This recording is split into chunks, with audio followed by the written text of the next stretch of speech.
Welcome to the Friday Muse. I'm Karen Sullivan, and each Friday I'll be exploring astrology, archetype, myth, symbol, and our inner life, following those threads that connect our personal experiences with the wider world, looking at the interconnection between soul, body, earth, and cosmos. So get your headphones on, settle in, and enjoy this week's Friday Muse. This is the second of 4 Friday Muse episodes exploring power through the Leo Aquarius lunation cycle.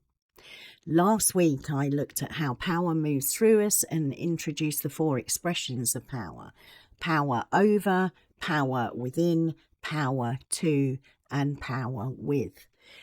This week, I want to focus upon power over through Zeus and the archetype of the king. We're going to look at the king in both his light and shadow expression. So the ruler who protects and creates order, and the ruler who becomes entitled, controlling, and unable to tolerate challenge. The total solar eclipse in Leo gives us a powerful image to enter this story.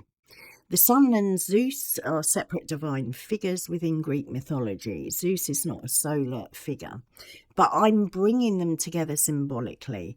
The eclipsed sun in Leo is giving us that image of a sovereign centre whose light is interrupted. Zeus is giving us a story of the king who holds enormous authority and has to decide what he'll do with it. Jupiter is the planet associated with Zeus, and that is also moving through Leo, the sun's temple. So it brings these questions about power, leadership, and sovereignty right into the foreground. During a solar eclipse, the sun remains present, but its light's temporarily obscured. The centre's revealed to be part of a larger pattern. However powerful the sun appears, it still participates in relationships and rhythms beyond its control. And this is something that powerful people can find very difficult to accept. We see that playing out everywhere in the world at the moment. We often imagine power as belonging to the person at the centre, so that monarch on the throne, the political leader with the podium, the employer making decisions, but it can also be the parent whose word settles the argument. Yet every person at the centre depends on a wider network. So the political leader depends upon institutions and public consent. A business owner depends upon workers and customers, and that parent's authority exists within a relationship with the child, who will eventually grow into an adult with a will and a life of their own. The king archetype holds the centre, but he never creates the whole world by himself, despite what many leaders currently think. Okay, they do think they're creating the whole world. But this really can be seen in that story of Zeus's rise to power. Before Zeus ruled Olympus, his father Kronos had been warned that one of his children would overthrow him. So Kronos responded by swallowing each child as they were born. But his fear of losing power led him to consume the future before it had an opportunity to develop. Rhea, the wife of Kronos, eventually saved Zeus by hiding him away, and when Zeus grew into adulthood, he returned to confront his father. So with help, he forced Kronos to release the children he'd swallowed. Zeus then freed the Cyclops, and the 100-handers had all been imprisoned beneath the earth. The Cyclops gave him the thunderbolt, which became a great symbol of his authority. Zeus's victory, therefore, depended upon his relationships. He needed allies, counsel, and gifts that came from other beings. Even his thunderbolt was given to him. It was never something he created alone. After the Titans were defeated, Zeus established a new Olympian order and distributed honours and responsibilities among the gods. So in this part of the story, he's representing the light of the king archetype. He creates enough stability for life to continue, and he's recognising the abilities of others and giving them a place within that wider order. The light expression of the king archetype accepts responsibility for the whole field. He makes his decisions, holds boundaries, and protects the whole community. So that authority gives structure to collective life and allows people to understand where they stand. It's not about whether they agree with it, it's a knowledge of where they stand.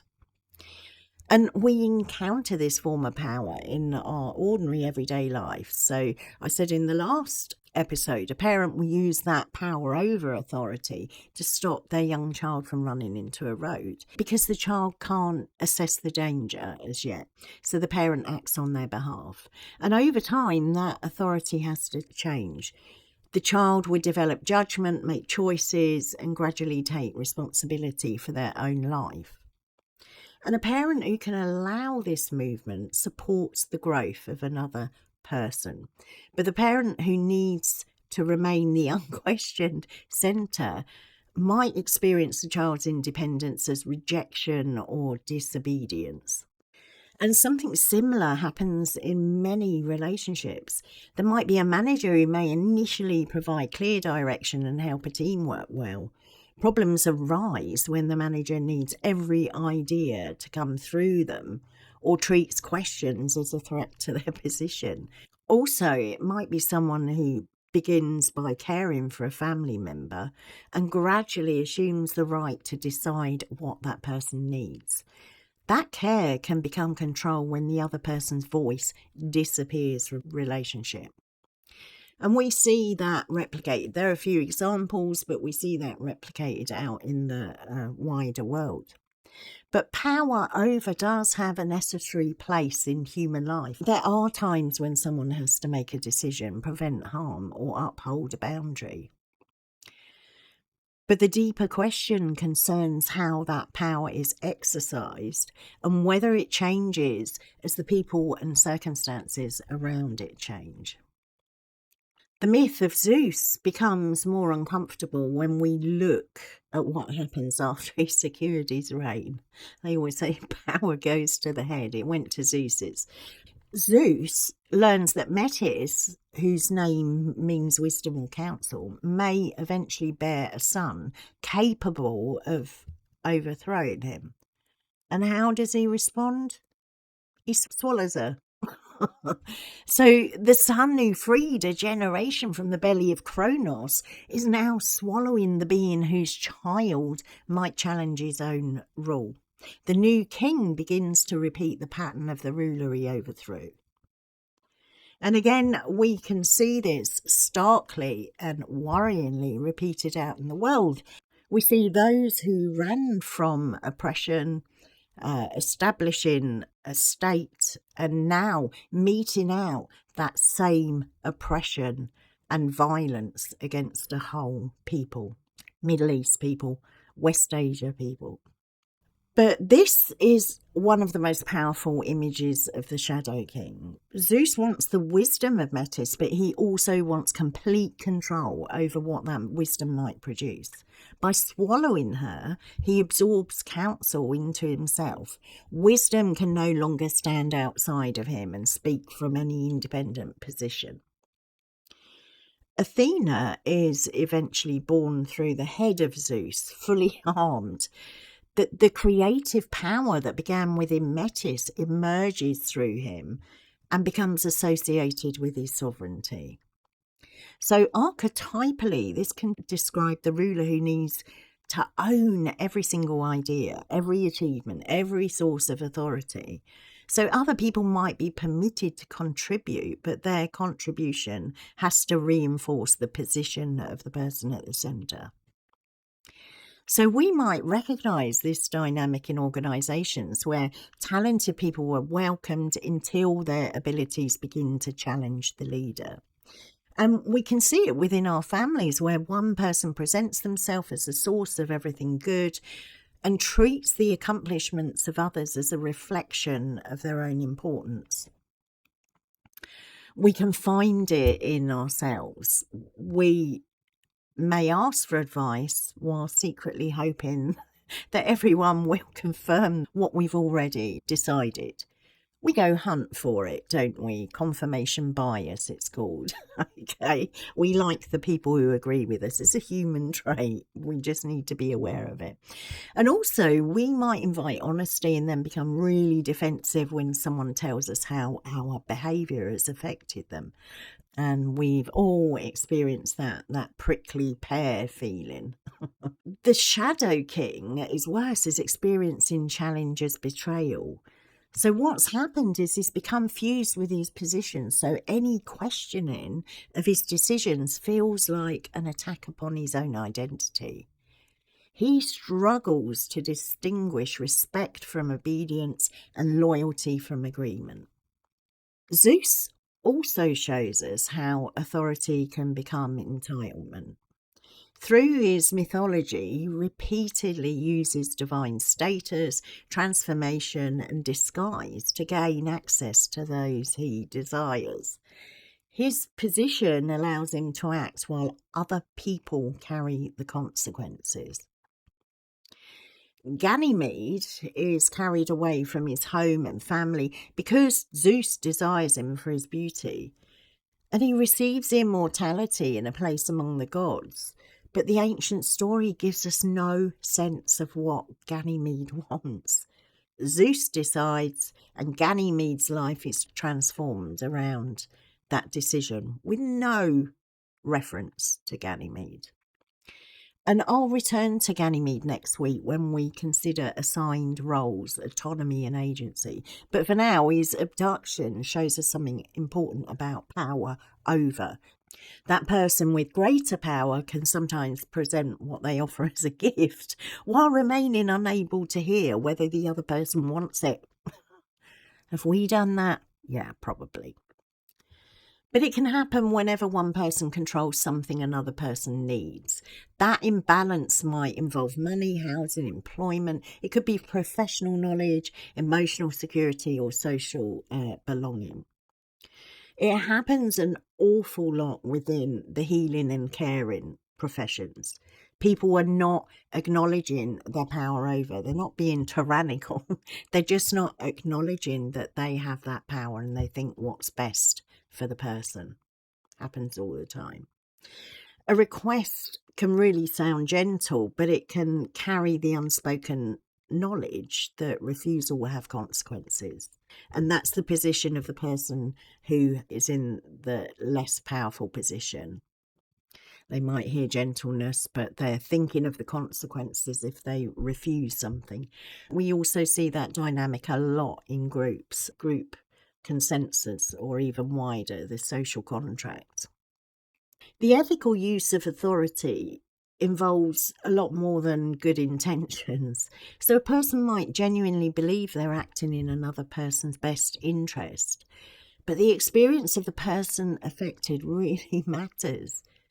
We need to ask, if we're in positions of power, can that person disagree safely? Can they refuse without punishment or humiliation or abandonment? Is there anyone to whom the person holding power is answerable and accountable to? We need safeguards. Where there's more power, we need more safeguards. Simple. These questions become really, really important in collective and political life. So that Shadow King appears when a leader begins to identify themselves with the nation, institution, or cause they represent. So loyalty to the individual gradually replaces loyalty to the wider community. Independent institutions become obstacles, criticism becomes treachery, and opponents are treated as enemies who need to be silenced. Just give yourself 5 seconds and see what leader pops into your head and look at those things. That is a Shadow King archetype operating. When there are periods of instability, this dynamic can get really intensified. So when people feel frightened, they might long for someone who promises certainty and control. So the leader may begin by offering protection, yet the atmosphere of crisis can also be used to expand authority. Fear makes it easier to accept restrictions and harder to question the person who claims to be keeping everyone safe. We had it with the war on terror in the Bush era. So many laws were put in place there at that time. And actually, the fear through the media, through communications, was astronomical. And people accepted those restrictions because their fear, uncertainty, and being unsafe, or even speaking out at that time. These are dangerous things. They can lead to a loss of our individual rights. We need to watch that when fear's being peddled wholesale on media and in political narrative. We really need to be on alert.